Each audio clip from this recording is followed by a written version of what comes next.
The Christmas lights bathed the restaurant in a soft, golden hue, yet they failed to soothe the knot of dread coiling in Victoria Sullivan's stomach. At 34, she had long convinced herself that first-date jitters were a thing of her past, but here she sat, alone and palpably vulnerable, feeling every bit as uncertain as she had at 20. The reservation bore the name James Hendricks, a setup orchestrated by her friend Rachel, who had assured her that James was the perfect match, kind, successful, and ready to settle down. Victoria had hesitated, but after her divorce 3 years prior, she had thrown herself into her work as a pediatric nurse, believing that caring for other children could fill the void left by her own stalled dreams. Lately, though, the silence of her apartment had grown unbearable, especially during the holidays. She glanced at her watch. 7:15, he was already late. The waiter, returning for the second refill of her water, offered a sympathetic smile that made her cheeks flush with embarrassment. By 7:30, her phone buzzed with a message that crumpled her hopes like paper. "I'm sorry, but I don't think this is going to work out. Rachel mentioned you were divorced. I'm really looking for someone without that kind of baggage. I hope you understand. Best wishes." Victoria stared at the words, their edges blurring as tears prickled at the corners of her eyes. She blinked them back, forcing herself to breathe steadily.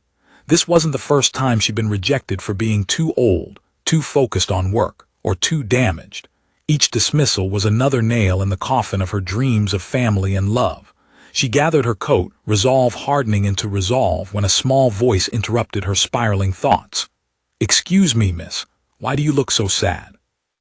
She looked down to see a little girl no older than 5, with pigtails and a red velvet dress that made her resemble a tiny Christmas angel.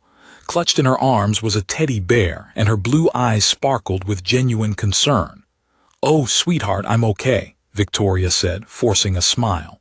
"Shouldn't you be with your family?" The girl pointed to a nearby table where a man sat with an older couple. "I'm with my family. That's my daddy." His expression softened as he approached, concern replacing the initial surprise. "Chloe, you can't just approach strangers like that," he said gently, taking her hand. "But I saw you and you looked lonely, like you needed a friend." Victoria felt something crack in her chest at the earnestness in the child's voice. "It's all right, really. She's very sweet." He studied her, noting the dampness in her eyes and the half-draped coat. "Bad date?" he asked quietly. The kindness in his voice, combined with everything else, unraveled her carefully maintained composure. "He didn't even show up. Sent a text saying I had too much baggage," she said, her laugh shaky. "Sorry, I don't know why I'm telling you this." "Because sometimes strangers are easier to tell," he replied softly. He glanced back at his table where his parents watched with keen interest. "Would you like to join us? My dad's birthday." "My mother always orders enough food for an army, and Chloe's convinced you need company." Chloe tugged at Victoria's hand. "We have chocolate cake coming. Grammy always gets it because it's Grandpa's favorite, but she lets me have some too. You can have some of mine." Victoria knew she should decline, but something about the girl's sincerity, the father's warmth, made her pause. When was the last time someone had simply wanted her company? Not for her qualifications, but for who she was. "If you're sure I wouldn't be intruding," she asked hesitantly. "Not at all," he said. "I'm Daniel Morrison and this is Chloe." As they walked, Chloe chattered about the decorations, her teddy bear, and how Grandpa was turning 65, really, really old, but not as old as dinosaurs. Daniel's parents, Alina and Robert, welcomed her with effortless warmth. Alina, silver-haired and gentle, made space without questions. Robert, wearing a birthday button Chloe had crafted, shook her hand. "Any friend of Chloe's is a friend of ours." Over dinner, Victoria found herself unwinding. Daniel explained, in response to his mother's prompting, that his wife had died 2 years earlier from an aneurysm. He'd been raising Chloe alone since, juggling architecture work and single parenthood. "Some days are harder than others," he admitted, his voice low enough for Chloe not to hear. Victoria's heart ached for this makeshift family. She spoke of her work at the Children's Hospital, the joy of healing young lives, and how it filled some of her own emptiness. Chloe's eyes widened. "You help sick kids get better, like a superhero." "Sort of," Victoria smiled. "I read them stories, bring juice boxes, make sure they take their medicine." Chloe beamed. "I love stories. Daddy reads to me every night, but sometimes he falls asleep before the ending. Daniel looked sheepish. In my defense, some books are very long. The evening blurred into laughter and connection. Alina shared embarrassing tales about Daniel's childhood. Robert told dad jokes that made Chloe giggle. Victoria felt herself letting go, the earlier rejection fading into the background. When the cake arrived, Chloe insisted on sitting beside Victoria. As they shared a slice, the girl studied her with serious blue eyes. "Are you still sad?" she asked quietly. "Not anymore," Victoria replied honestly. "You and your family have made me feel much better." Chloe nodded, then asked, "Do you have kids?" "No, sweetheart, I don't." "Do you want kids?" Victoria's throat tightened. It was a question she'd avoided for 3 years.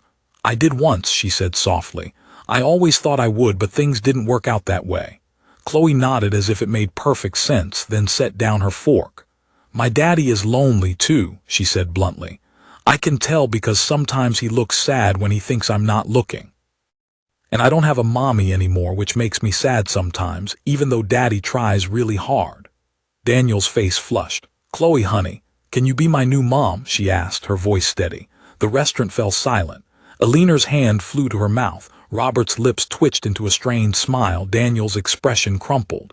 Victoria felt tears stream down her cheeks before she could stop them. She knelt beside Chloe's chair, meeting her gaze. "Being someone's mom is special," she said gently.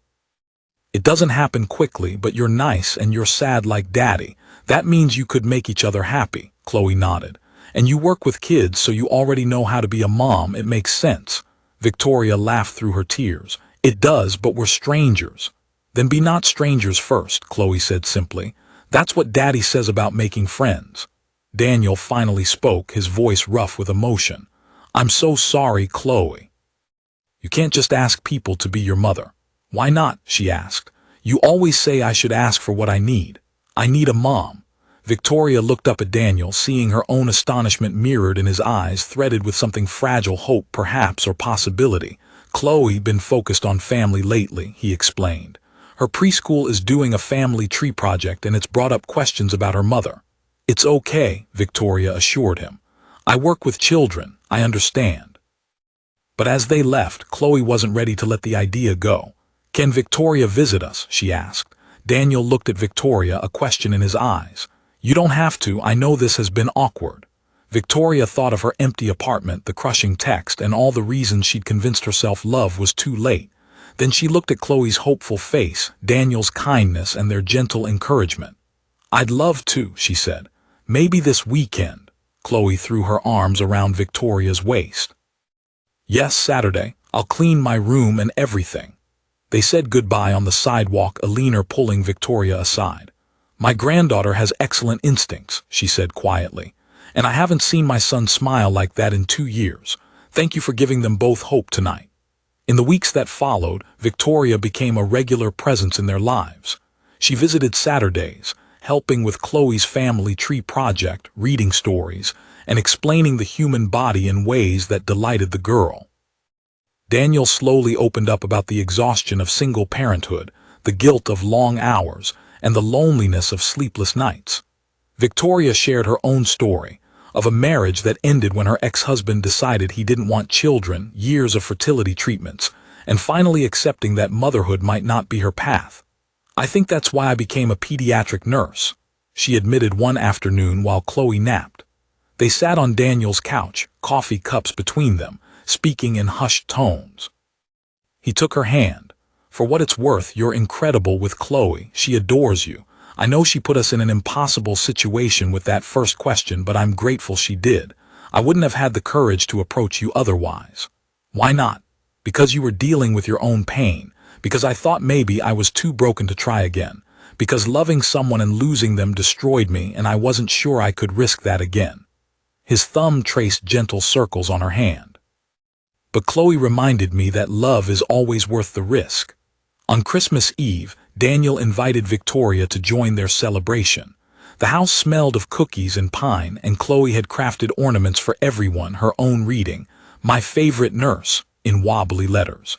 After dinner, Chloe crawled into Victoria's lap with a book, and it felt natural, this small weight of trust. Daniel wrapped his arms around her shoulders. Later on the porch, snow beginning to fall, he said quietly, "She's going to ask again. About you being her mom. She asks every night, wants to know if you're staying." Victoria's heart raced. "What do you tell her?" "I tell her love takes time, that families are built slowly with care and patience, that wanting something doesn't make it happen instantly." He turned to her, hands gentle on her shoulders.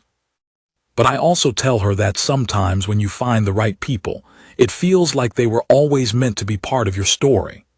Victoria looked at him, this man who'd entered her life on the worst night, who'd offered kindness when she expected nothing, whose daughter had somehow seen exactly what she needed before she knew it herself. "I spent 3 years convinced I'd missed my chance," she said softly. "That family and love and belonging were things that happened to other people, not to divorced nurses pushing 35. That man who stood me up, he was just the latest reminder that I didn't fit anyone's idea of the right woman." "You fit mine," Daniel said simply. "You fit Chloe. You fit this life we're building if you want to be part of it." "I do," Victoria whispered. "I want that so much it scares me." "Me too. But I think maybe that's how you know it's real.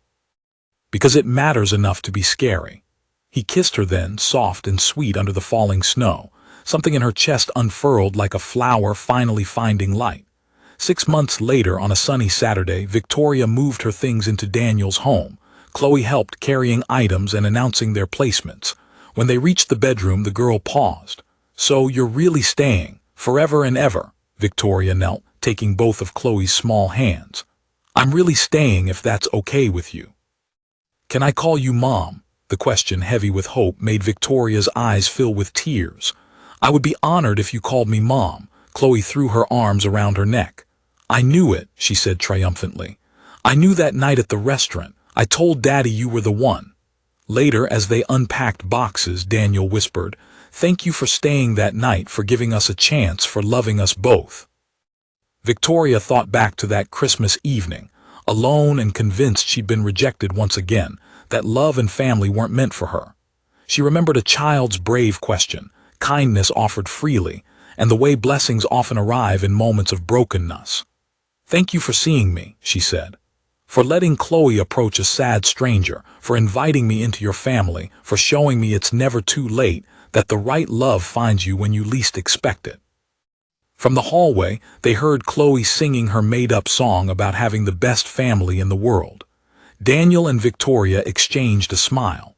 This couple, brought together by a child's wisdom and a Christmas miracle, because sometimes the best things in life start with rejection and end with belonging. Sometimes it takes a 4-year-old to see what adults are too scared to hope for, and sometimes the family you're meant to have finds you in the most unexpected ways, asking the most impossible questions, offering love when you need it most. Chloe had asked, "Can you be my new mom?" And Victoria had learned to answer yes, not just to the question but to all of it, to second chances and unexpected love, to healing and hope, to the beautiful messiness of building a family from broken pieces and brave hearts. As snow began to fall outside their window, Victoria finally understood what home felt like. It was small hands trusting hers, a man who saw her scars and loved her anyway, being chosen not despite her past but because of everything she'd become. It was Christmas lights twinkling, a little girl's laughter, and finally, being exactly where she belonged.